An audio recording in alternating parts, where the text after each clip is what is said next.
ഇന്ന് ഷെയർ ചെയ്യുന്നത് ആലപ്പുഴയിൽ നിന്ന് കാളികാവക്ക് പോകുന്ന വഴിയിലുള്ള വിശേഷങ്ങളാണ് കേട്ടോ.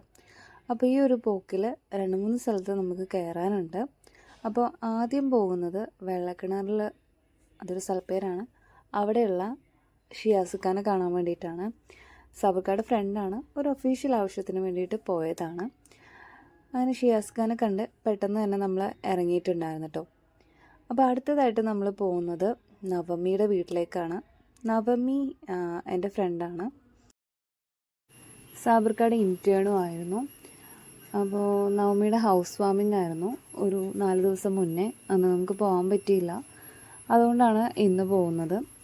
അപ്പോൾ ആലപ്പുഴയിൽ നിന്ന് ചങ്ങനാശ്ശേരി വഴി കട്ട് ചെയ്തിട്ടാണ് പോയിട്ടുണ്ടായിരുന്നത്. ഇതെല്ലാം പോകുന്ന വഴിയിലുള്ള കാഴ്ചകളാണ് കേട്ടോ.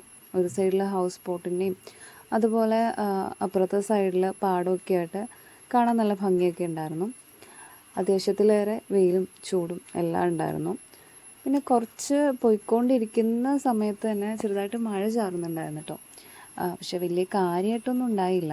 കുറച്ച് കഴിഞ്ഞപ്പം അതങ്ങ് മാറി വെയിലാകുകയാണ് ഉണ്ടായത് കേട്ടോ. പിന്നെ ഇടയ്ക്ക് ഞങ്ങൾ ഇതുപോലൊരു സ്ഥലം കണ്ടപ്പോൾ ഇറങ്ങിയിട്ടുണ്ടായിരുന്നു. കുറച്ച് നേരം ഇവിടെ ഇങ്ങനെ സ്പെൻഡ് ചെയ്ത് കുറച്ച് നടക്കുകയും ഒക്കെ ചെയ്ത് കുറച്ച് സംസാരമൊക്കെ കഴിഞ്ഞതിന് ശേഷമാണ് ഞങ്ങൾ ഇവിടുന്ന് പോയിട്ടുണ്ടായിരുന്നത്. പിന്നെ ഇങ്ങനത്തെ സ്ഥലങ്ങളൊക്കെ കാണുമ്പോൾ സാബർക്കൊക്കെ ഭയങ്കര എക്സൈറ്റ്മെൻ്റ് ആണ് കേട്ടോ. കാണാനും ആസ്വദിക്കാനൊക്കെ താല്പര്യമുള്ള കൂട്ടത്തിലാണ്. അതിനുശേഷം ഞങ്ങൾ യാത്ര പിന്നെയും ആരംഭിച്ചിട്ടുണ്ടായിരുന്നു. പോകുന്ന വഴിയിൽ കരിമ്പിൻ ജ്യൂസ് കണ്ടിട്ട് ഞങ്ങൾ നിർത്തി കരിമ്പിൻ ജ്യൂസൊക്കെ കുടിച്ചിട്ടുണ്ടായിരുന്നു. എനിക്ക് പേഴ്സണലി ഭയങ്കര ഇഷ്ടമാണ്. നല്ല വെയിലത്തൊക്കെ ഇത് കുടിക്കുമ്പോൾ ഭയങ്കര ഒരു സാറ്റിസ്ഫാക്ഷൻ ഫീൽ ചെയ്യാറുണ്ട്. അത് കഴിഞ്ഞ് ഞങ്ങൾ നവമിയുടെ വീട്ടിലേക്ക് കുറച്ച് ഫ്രൂട്ട്സ് വാങ്ങിച്ചിട്ടുണ്ടായിരുന്നു. ഓൾറെഡി നമ്മളൊരു ഗിഫ്റ്റ് കയ്യിൽ കരുതിയിട്ടുണ്ട് കേട്ടോ. അങ്ങനെ നമ്മൾ ഏകദേശം അവിടെ എത്താറായിട്ടുണ്ട്. ഈ പോകുന്ന വഴിയിലൊക്കെ പൈനാപ്പിളിൻ്റെ തോട്ടമായിരുന്നു. പുതുപ്പള്ളിയിലാണ് നവമിയുടെ വീട് വരുന്നത്. അപ്പോൾ ഓൾറെഡി ഈ വീട് പണിയൊക്കെ നടക്കുന്ന സമയത്ത് നവമി പറഞ്ഞിട്ടുണ്ട് ഇവിടെ ഇങ്ങനെയൊക്കെയാണ് എന്ന്. അങ്ങനെ നമ്മൾ വീട്ടിൽ എത്തിയിട്ടുണ്ട്. ഇത് നവമിയുടെ അമ്മൂമ്മയാണ് കേട്ടോ, സുമതി അമ്മ. അപ്പോൾ നവമി ഇവിടെ ഉണ്ടായിരുന്നില്ല, അവൾ കൊല്ലത്താണ് വർക്ക് ചെയ്യുന്നത്. അപ്പോൾ ലീവൊക്കെ കഴിഞ്ഞ് പോയതുകൊണ്ട് ഞങ്ങൾ പോയി. സുമതിയമ്മ മാത്രമേ ഉണ്ടായിരുന്നുള്ളൂ.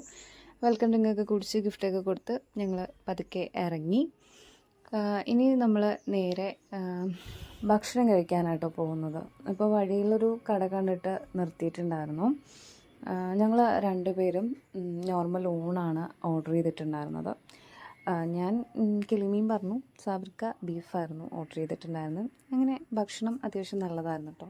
കഴിച്ച് ഞങ്ങൾ ഇറങ്ങി. അപ്പോൾ പോകുന്ന വഴിയിൽ നെല്ലിക്ക കണ്ടിട്ട് നെല്ലിക്ക വാങ്ങിച്ചു തന്നിരുന്നു. അങ്ങനെ ഞങ്ങൾ തൃശ്ശൂർ എത്തിയിട്ടുണ്ട്. വടക്കുന്നാഥ ടെമ്പിളിൽ ഒക്കെ വരുന്ന ആ ഒരു ഗ്രൗണ്ടിലൂടെ കുറച്ച് നേരം നടന്നിട്ടുണ്ടായിരുന്നു. ഞാൻ ആദ്യമായിട്ടാണ് ഇവിടെ വരുന്നത്. കുറേ അധികം വീഡിയോസൊക്കെ കണ്ടിട്ടുണ്ട്. ഭയങ്കര ബ്യൂട്ടിഫുൾ ആയിരുന്നു ആ ഒരു ടൈമിലുള്ള കാഴ്ച കാണാനായിട്ട്. വണ്ടികൾ നിർത്താതെ പോകുന്നതും അതുപോലെ ആ ഒരു സന്ധ്യസമയത്ത് അവിടെ ലൈറ്റ് ഇട്ടതും പിന്നെ ആളുകൾ കുറേ പേര് അവിടെ ഇരുന്ന് സംസാരിക്കുന്നതും എല്ലാം കാണാൻ തന്നെ നല്ലൊരു രസമുണ്ടായിരുന്നു. ഞങ്ങൾ ഇരുട്ടിയിട്ട് ആണ് അവിടുന്ന് മടങ്ങുന്നത്. അപ്പോൾ അതിൻ്റെ അടുത്തുള്ളൊരു പാർക്കിലൊക്കെ പോയിട്ടുണ്ടായിരുന്നു. കുറച്ച് നേരം അവിടെ ഇരുന്ന് ഞങ്ങൾ തിരിച്ച് വീട്ടിലേക്ക് പോയിക്കൊണ്ടിരിക്കുകയാണ്. അങ്ങനെ ട്രെൻഡ്സ് കണ്ട് ഞങ്ങൾ ജസ്റ്റ് ഇറങ്ങിയിട്ടുണ്ടായിരുന്നു. അപ്പം ഡ്രസ്സൊക്കെ നോക്കി എനിക്ക് ഇവിടുന്ന് ഒരു ടീഷർട്ട് ഇഷ്ടപ്പെട്ടിട്ടുണ്ടായിരുന്നു. അങ്ങനെ ടീഷർട്ട് ഇട്ട് നോക്കി എനിക്ക് നന്നായിട്ട് ചേരുന്നു എന്ന് എനിക്ക് തന്നെ തോന്നിയതുകൊണ്ട് ഞാൻ എടുത്തിട്ടുണ്ടായിരുന്നു. ഇനി നമ്മൾ ഭക്ഷണം കഴിക്കാൻ വേണ്ടിയിട്ട് നോക്കുകയാണ് പറ്റിയൊരു വെജിറ്റേറിയൻ കട. അങ്ങനെ നമ്മൾ കടയൊക്കെ കണ്ടുപിടിച്ച് ഭക്ഷണം കഴിച്ചിട്ടുണ്ടായിരുന്നു. 2 പേരും നെയ് റോസ്റ്റാണ് ഓർഡർ ചെയ്തത്. അത്യാവശ്യം നല്ല ഫുഡായിരുന്നു. അങ്ങനെ അവിടുന്ന് ഇറങ്ങി തൊട്ടടുത്ത് തന്നെ ഒരു ഫ്രൂട്ട്സ് കട ഉണ്ടായിരുന്നു. നമുക്ക് കുറച്ച് ഫ്രൂട്ട്സ് വാങ്ങേണ്ട കാര്യമുണ്ടായിരുന്നു. അതുകൊണ്ട് നമ്മൾ അവിടുന്ന് ആവശ്യമുള്ള ഫ്രൂട്ട്സൊക്കെ വാങ്ങിച്ചിട്ട് നേരെ വീട്ടിലേക്കാണ് കേട്ടോ പോയത്. ഇവിടുന്ന് വളരെ കുറച്ച് ദൂരം ഉണ്ടായിരുന്നുള്ളൂ വീട്ടിലേക്ക്. അപ്പോൾ ഇതൊക്കെയാണ് ഇന്നത്തെ വിശേഷങ്ങൾ.